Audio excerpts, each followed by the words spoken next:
ناظرین کی خدمت میں سلام و آداب. آپ دیکھ رہے ہیں وائس آف لداخ. آج سوموار ہے، مارچ کی 10 اور رمضان المبارک کی 9 تاریخ. آج کی تازہ ترین خبروں کو لے کر میں سعید ہاشم رضوی حاضر. ناظرین سے گزارش ہے کہ تازہ ترین خبروں اور حالات و واقعات سے باخبر رہنے کے لیے ہمارے چینل کو سبسکرائب کریں اور خبریں آخر تک ضرور دیکھیں. کل 10 رمضان المبارک کے لیے سحری کا اختتامی وقت صبح 5:11 جبکہ فجر کی اذان 5:17 پر ہوگی. مغرب کی اذان شام 6:46 پر دی جائے گی. آپ دیکھ رہے ہیں آپ کا پسندیدہ news channel voice of Ladakh.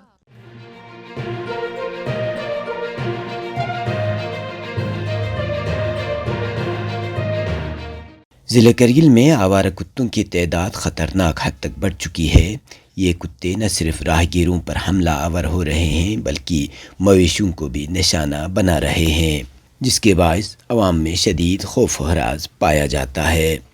اس حوالے سے سابقہ کونسلر گوما منجی شیخ مہدی نے وائس آف لداخ سے خصوصی گفتگو کرتے ہوئے کہا کہ گوما منجی میں آوارہ کتوں کے جھنڈ بچوں، خواتین اور بزرگوں کے لیے مسلسل خطرہ بنے ہوئے ہیں. اسی طرح دیگر شہریوں کا بھی کہنا ہے کہ ضلع کرگل میں کتوں کی بڑھتی ہوئی آبادی کے بارے میں انتظامیہ کو بار بار شکایات درج کرائی گئی مگر تاحال کوئی مؤثر کارروائی عمل میں نہیں لائی گئی. دوسری جانب عوامی خدشات یہ بھی ہے کہ ان آوارہ کتوں کو رات کے اندھیرے میں ہمسایہ اضلاع سے لا کر کرگل کے سنسان علاقوں میں چھوڑا جا رہا ہے. اگر یہ الزامات درست ہیں تو یہ نہ صرف ایک مجرمانہ فعل ہے بلکہ عوام کے تحفظ پر بھی ایک سنگین سوالیہ نشان ہے. ضلع کرگل کے عوام حکومت سے فوری اور مؤثر اقدامات کی اپیل کرتے ہیں. بصورت دیگر شہری اپنی جان و مال کے تحفظ کے لیے خود اقدامات اٹھانے پر مجبور ہو جائیں گے اور ان کے تمام تر نتائج کی ذمہ داری انتظامیہ پر عائد ہوگی.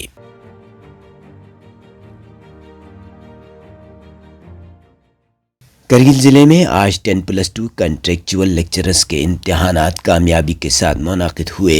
یہ امتحانات government degree college Kargil, boys hostel Channi Jammu اور higher secondary school Padum Zanskar میں منعقد کیے گئے. امتحانی مراکز کے دورے کے دوران chief education officer Kargil S D Namgyal, deputy director employment Khanzada Mohammad Usman, superintendent امتحان Abid Hussain, principal I T I Kargil, deputy superintendent امتحان اور محکمہ تعلیم کے دیگر اعلیٰ افسران موجود تھے.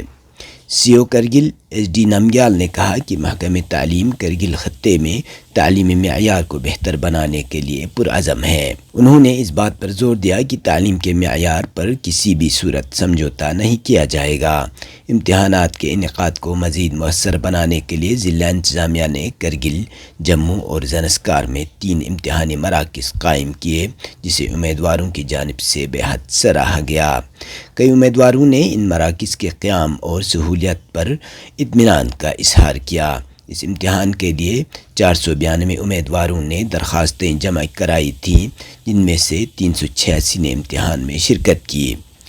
گورنمنٹ ڈگری کالج کرگل میں 304، بوائز ہاسٹل چھنی جموں میں 78 اور higher secondary school Padum Zanskar میں 4 امیدواروں نے امتحان دیا.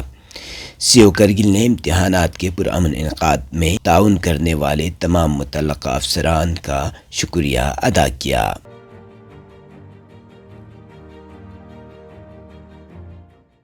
Chief electoral officer Ladakh Yatindra M Murarkar نے آج اپنے دفتر میں سیاسی جماعتوں کے نمائندوں کے ساتھ ایک اہم میٹنگ کی صدارت کی.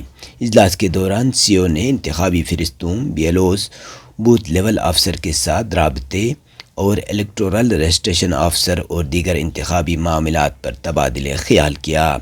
سی او نے شفاف اور درست ووٹر لسٹ کی تیاری میں بی ایل اوز کے کردار کی اہمیت کو اجاگر کیا اور الیکشن کمیشن آف انڈیا کی جانب سے جاری کردہ تازہ ترین ہدایت کو سیاسی جماعتوں کے ساتھ شیئر کیا.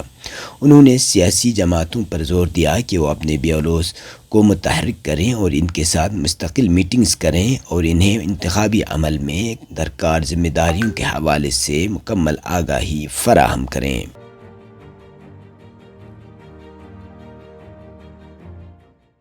گورنمنٹ ڈگری کالج دراس کے high altitude training guide programme اور department of physical education and sports کے طلباء نے 8 مارچ کو ٹائیگر ہل ایڈونچر سکی کیمپ میں 7 روزہ بنیادی سکینگ کورس کامیابی سے مکمل کر لیا۔ یہ کیمپ فوج کی جانب سے کرگل بیٹل اسکول میں دراس میں منعقد کیا گیا تھا۔ کیمپ کے دوران طلباء کو سکینگ کی بنیادی تربیت دی گئی۔ ڈگری کالج دراس کے پرنسپل ڈاکٹر امجد علی عباسی نے اس اقدام کو سراہتے ہوئے کہا کہ ہندوستانی فوج کے ساتھ یہ تعاون طلباء کو انمول تجربہ فراہم کرتا ہے جو انہیں ایڈونچر ٹورزم اور آؤٹ ڈور لیڈرشپ میں کیریئر بنانے کے لیے تیار کرتا ہے۔ طلباء نے اس تجربے کو چیلنجنگ اور فائدہ مند قرار دیتے ہوئے بھرپور جوش و خروش کا اظہار کیا۔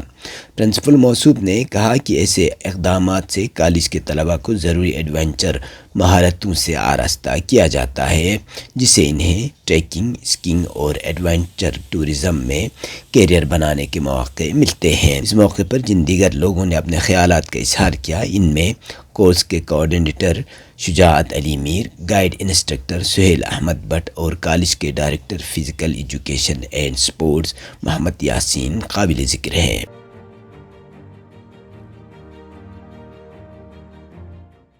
محکمہ موسمیات کے پیش گوئی کے مطابق آج لداخ میں موسم مکمل طور پر ابر آلود رہا جبکہ بالائی علاقوں میں ہلکی برف باری ہوئی۔ خاص طور پر کرگل ضلع کے سرویلی، دراس اور زوجلا میں دن کے دوران وقفے سے ہلکی سے درمیانے درجے کی برف باری ریکارڈ کی گئی۔ اس کے علاوہ کرگل شہر اور دیگر نچلے علاقوں میں بھی بارش اور برف باری دیکھی گئی۔ محکمہ موسمیات لداخ کے ڈائریکٹر سونم لوٹس کے مطابق 10 فروری سے 14 فروری تک لداخ میں موسم ابر آلود رہنے کا امکان ہے جبکہ بلند مقامات پر برف باری ہو سکتی ہے۔ تاہم انہوں نے واضح کیا کہ 28 فروری کے بعد ہونے والی شدید برف باری جیسی صورتحال اس بار متوقع نہیں ہے۔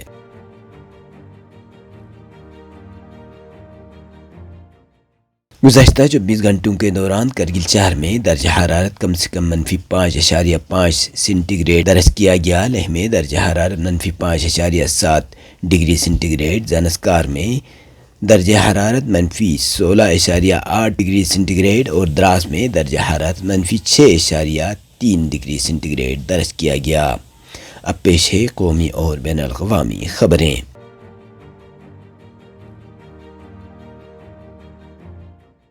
اس سال 14 مارچ کو ہولی کا تہوار منایا جائے گا اور اسی دن سال کا پہلا مکمل چاند گرہن بھی ہوگا جسے بلڈ مون بھی کہا جاتا ہے۔ چاند گرہن ایک فلکیاتی واقعہ ہے جو اس وقت ہوتا ہے جب سورج، زمین اور چاند ایک سیدھی لکیر میں آ جاتے ہیں۔ اس دوران زمین سورج کی روشنی کو چاند تک پہنچنے سے روک دیتی ہے جس سے چاند پر سایہ پڑتا ہے۔ مکمل چاند گرہن اس وقت ہوتا ہے جب زمین کا سایہ چاند کو مکمل طور پر ڈھک لیتا ہے جسے وہ لال رنگ نظر آتا ہے۔ جزوی چاند گرہن میں زمین کا سایہ چاند کے ایک حصے کو ڈھک لیتا ہے جس سے چاند کا ایک حصہ سرخ نظر آتا ہے، جبکہ نیم سایہ دار چاند گرہن میں زمین کا بیرونی سایہ چاند پر ہلکی روشنی ڈال کر اسے مدھم کر دیتا ہے۔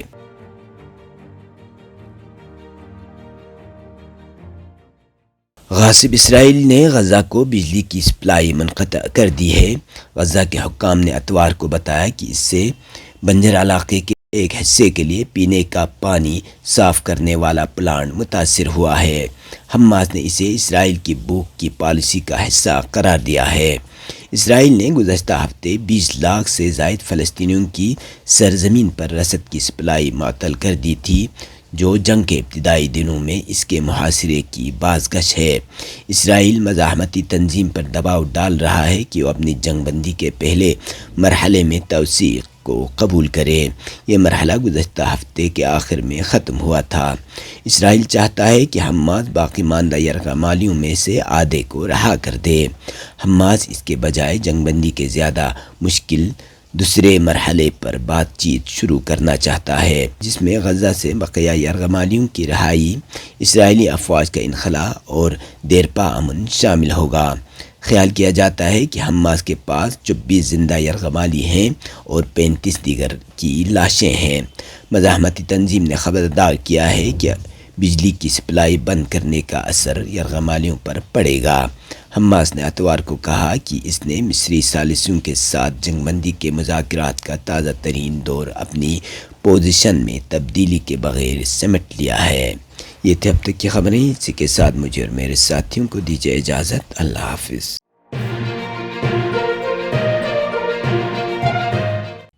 مقامی، قومی اور بین الاقوامی خبروں سے باخبر رہنے کے لیے چینل کو لائک، شیئر اور سبسکرائب کریں، ساتھ ہی بیل آئیکن دبانا نہ بھولیں۔